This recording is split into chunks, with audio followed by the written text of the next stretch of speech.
Assalamualaikum warahmatullahi wabarakatuh. Perkenalkan, nama saya Muhammad Alfidayat.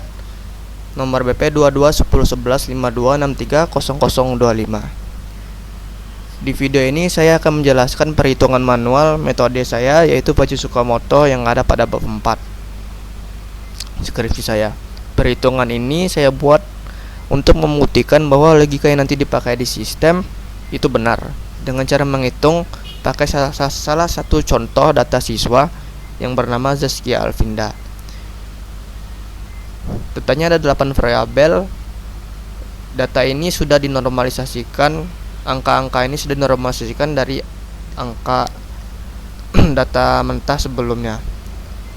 Di sini ada 8 variabel, yaitu visual dengan nilai 75, auditory 66,66, kinestetik nilainya 75, linguistik 66,66, logis matematis 66,66, spasial 66,66, interpersonal 83,33, intrapersonal 66,66. Nanti dari angka-angka ini kita akan proses melalui 3 tahap, yaitu fazifikasi, inferensi, dan defasifikasi. Untuk tahap fazifikasi, kita akan mencari nilai visual. Di sini kita melihat angka 75. Ini adalah angka visual dari tabel di atas tadi, tabel data siswa yang bernama Zaskia Alvinda, yaitu 75. Untuk visual terdiri dari rendah, sedang, dan tinggi. Mu rendah 75 sama dengan 0. Kita memakai rumus yang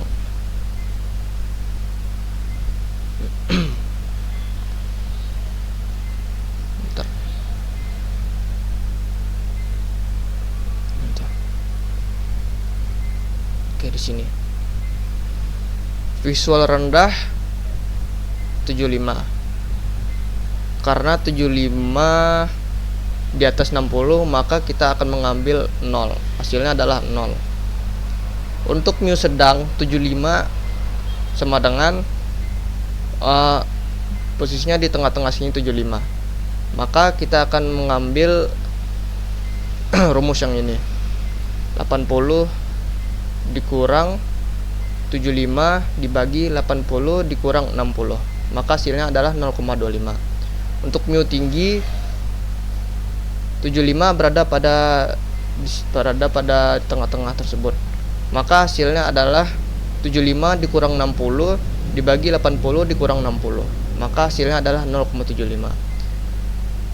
Kita sudah mendapatkan variabel visual untuk himpunan fazinya, yaitu mu rendah sama dengan 0, fazi rendah sama dengan 0, fazi sedang itu 0,25, dan himpunan fazi tinggi adalah 0,75.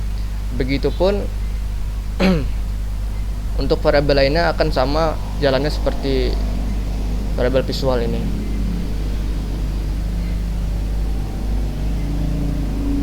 Langsung kedua, tahap inferensi. Pada tahap ini kita akan membuat rule, yang dimana rule modalitas belajar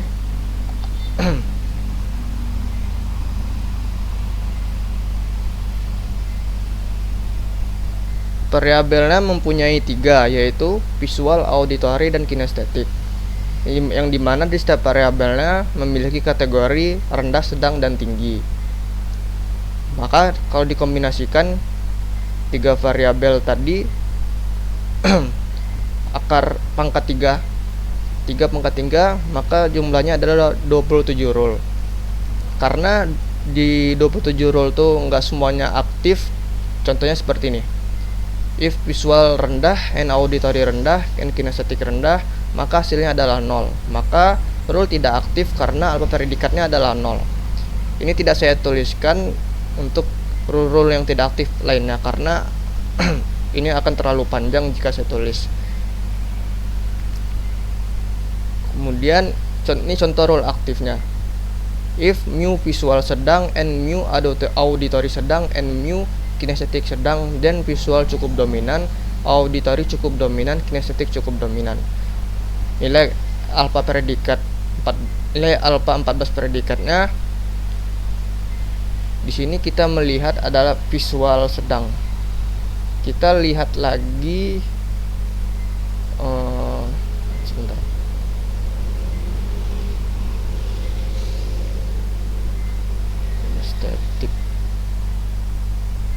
Kita lihat lagi hasil yang sudah kita cari tadi. Sebentar.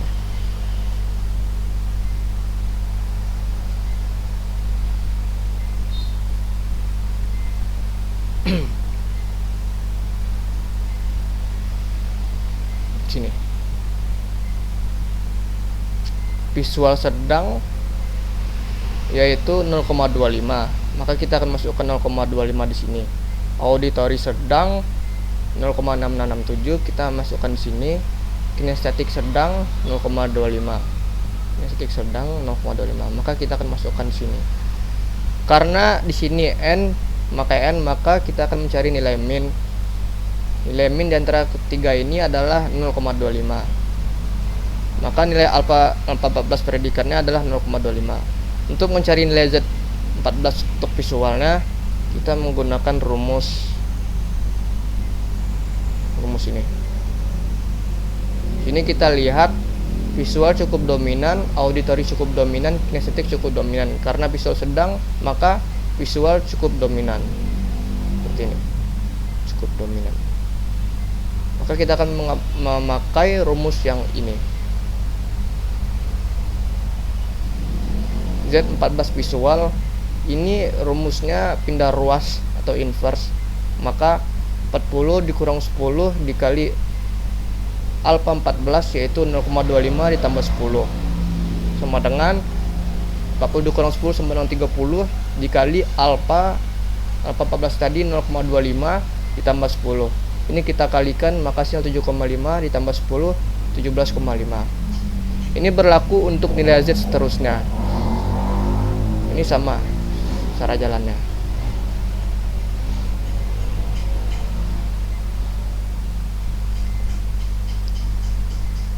Di sini saya mendapatkan rule modalitas belajarnya, yaitu rule yang aktif cuma 1, 2, 3, 4, 5, 6, 7, 8. Hanya 8 rule dan 19 rule lainnya tidak aktif. Karena minimal satu variabel input tidak memenuhi derajat keanggotaan pada himpunan yang disyaratkan rule tersebut, seperti tadi. Seperti halnya ini 0. Maka ini tidak akan masuk. Tidak akan digunakan. Untuk inferensi kecerdasan gandanya saya mendapatkan rule sebanyak 243 rule. Ini juga saya tidak tuliskan semua rule yang tidak aktif. Saya hanya menuliskan rule yang aktif. Contohnya seperti ini tadi. Rule tidak aktif tidak akan saya tulis. Saya akan menuliskan rule yang aktif saja. Contohnya seperti ini. Ini sama seperti jalan yang di atas tadi. Skip.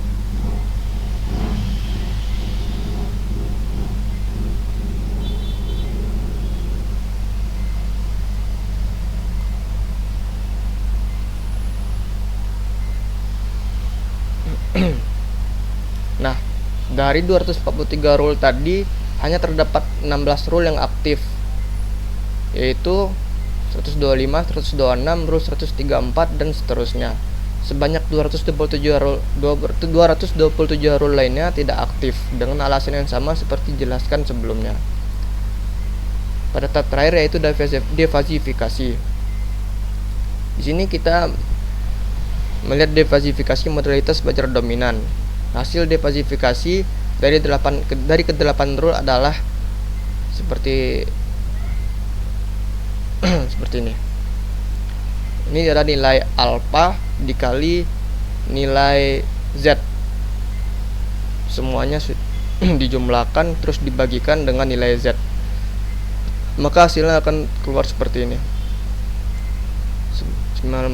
39,17 untuk visual, auditory 34,17 adalah auditory, kinestetik adalah 39,17. Maka modalitas belajar visualnya adalah 39,17, unggul tiebreak atas kinestetik 39,17. Di sini karena nilainya sama, ini visual 39,17 dan kinestetik 39,17, maka yang prioritas didahulukan. Sepertinya kayak visual, auditory, kinestetik, maka visual yang didahulukan. Untuk kecerdasan gandanya sama, jalannya sama seperti modalitas belajar tadi. Di sini kita dapat hasilnya adalah interpersonal yang paling tinggi, 51,17. Di antara yang lainnya ya, interpersonal paling tinggi, maka interpersonal unggul atau lebih tinggi dibanding keempat dimensi lainnya. Untuk kesimpulannya akan seperti ini. Modalitas belajarnya ke arah visual dengan nilai kris 39,17. Kecerdasan ganda dominannya adalah interpersonal dengan nilai 51,17. Mungkin ini saja yang dapat saya sampaikan. Assalamualaikum warahmatullahi wabarakatuh.